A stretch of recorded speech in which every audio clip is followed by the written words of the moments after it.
What's up, everybody? My name is Kenny, and I help Canadians fix their credit.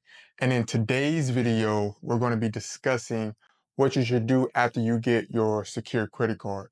So before we jump into the topic, if you could please follow my page, like the video as it helps it reach to other individuals, and we'll go ahead and get started. So if you're currently in the process of rebuilding or fixing your credit, then you know that getting a secured credit card is a great way for you to start taking the right path in order for you to start improving your credit. Now, you may be familiar with the process of when you first get that secured credit card, you have to place a deposit. Hence why it's called a secured credit card, because you have to place a security deposit. Now, if you use Capital One, they may ask for you to put anything between $300 to $500 down for your first deposit. Other platforms, again, those prices will range, but I am extremely familiar with Capital One's process and how they work. I highly recommend Capital One's secure credit card. They may have an annual fee associated with the secure credit card. I think it may be $59, but I still think that it's worth it. And throughout this video, you're going to learn why.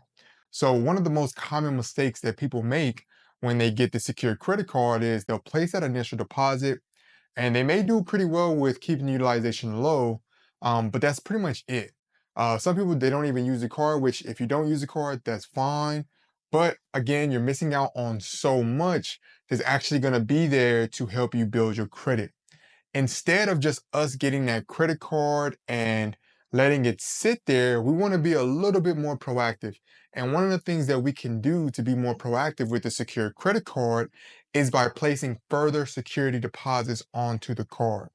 So Capital One would allow you to place further deposits onto the secured credit card. Now they do cap you off on how much money you can put onto the card. Again, this information changes all the time, but from my recent research or recent information that I have onto the Capital One secured credit card, I believe the cap is $5,000. So you will not be able to put more than $5,000. So let's just say, for example, we start with a $300 deposit. What I recommend you do is, if you have a budget in place and you're saving money, let's put a little bit of that money over into the Capital One credit card.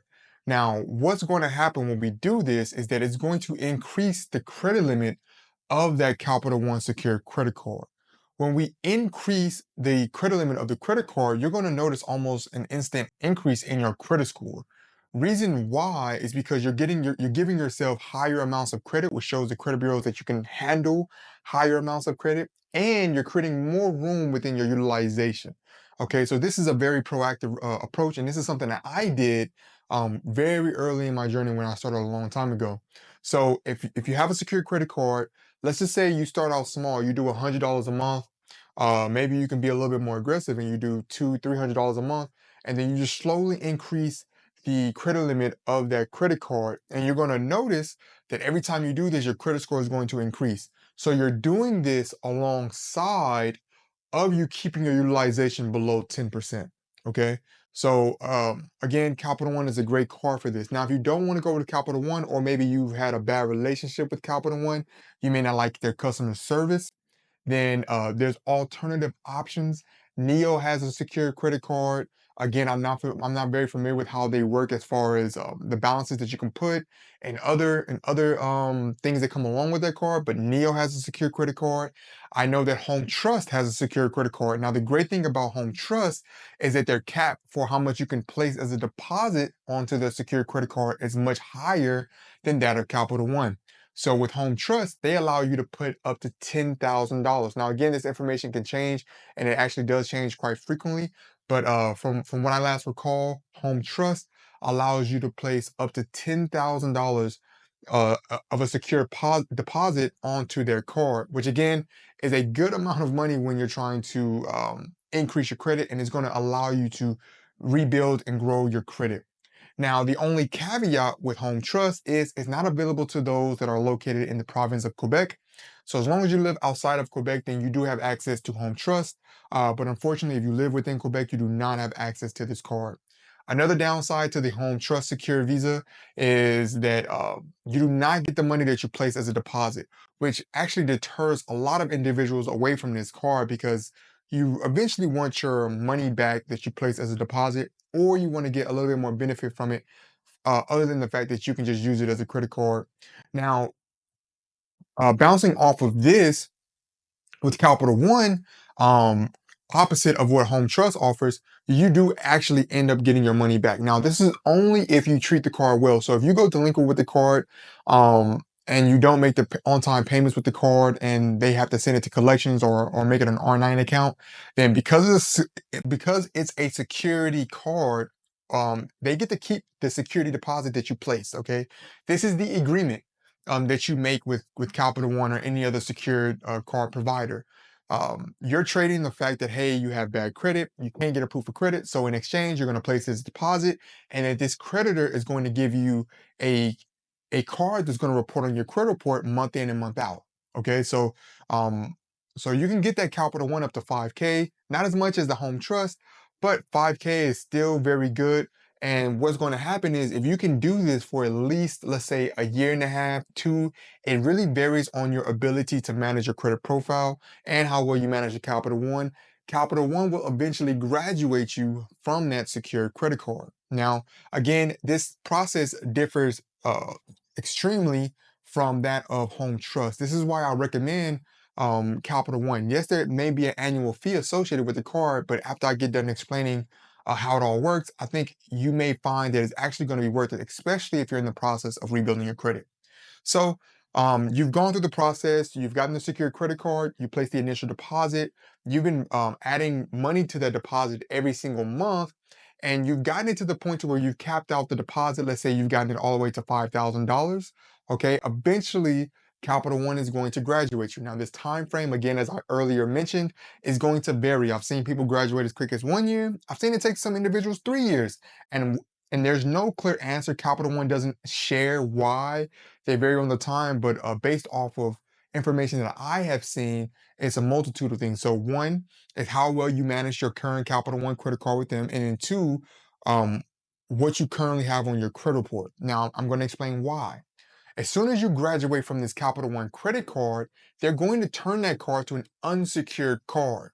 Now, unsecured basically meaning that Capital One is now taking the risk on you as someone to lend money to, because now once that card turns to unsecured, okay, that's their money or other individuals' money that they're able to use as leverage to give to you. So now they have to be able to trust you.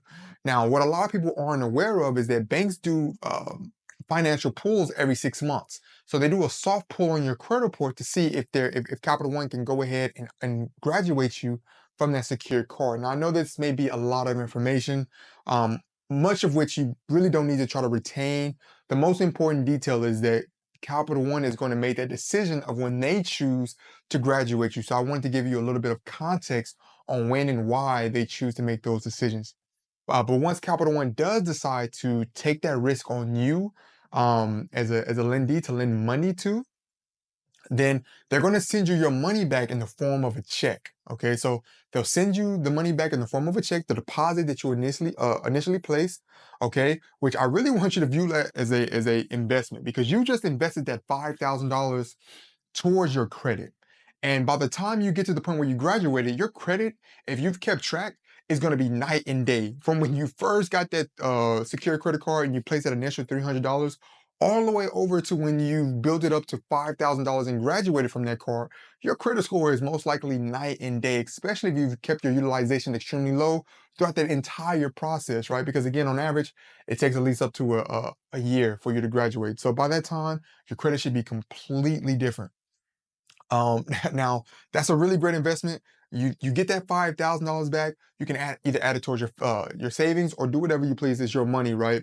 But then Capital One is then going to take your credit limit. Okay, so they're going to leave it at where it was, and on top of that, they're going to give you an additional credit limit increase.